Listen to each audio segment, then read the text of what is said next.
Ngasi yam nungaitaba thongdok amana kamai tawge haba matamda corona virus ki second wave ki koina aina ngamjaba koigi kesamthung kendra manusda aduki mati ware ko mayam se thokpa yadre ko haiduna akoina akoigi chana thaknaba khara yumthong khudingi shopping ngaksaraga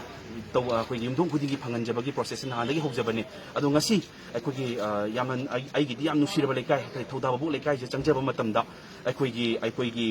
van khara akoigi kaka mayam tawraga yumthong khudingi chatlaga oina PC ni pumera nungaiti haiduna akoigi thauda babu lekai gi kaka sing van driver kaka sing ga chatminaba matamda akoigi van masakhangdaba gari ma khamjalaga akoigi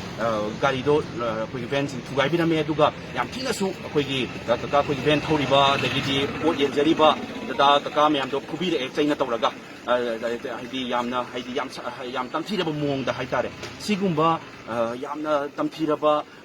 tawaidraba thabak haitare sungba mayamgi oibe thokjare iba thabak sida politicalize toksanba gundaism tawba asukmatik mi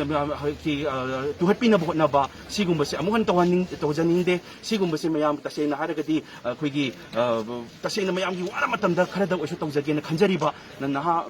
haidi masanu pa amoin tawjariba sida tasena kitang tawbasida mayam chan hojiki sakhangdaba singdo lakpiraga gari khamjanbiraga pubirapa gari thugarekpase tasena thamoi singna nungaijade matungda amuhana tawbiganu tasena akoina changjanjaribase kesamthung kendradang natana manipur se kenom awan bam porake ai supat am longjagen changjanjarapani sida aidi asigumba yamna gundaism haidi gaitare atopa jagada akoigi tamil gi film daga tawgadaba thabak yamna nungaitaba haidi film daga tawgadaba akoina nungaite haba thabak to koi taibung asengbada tawrapasida akoi tasena thamoi singna nungaijade aduna sigumba thabak se amuhana tawbidanaba haijari 소위 미리 있는 어떤 건 얘기 알았다. 저 분이 아주 소이다. 중간에 오면.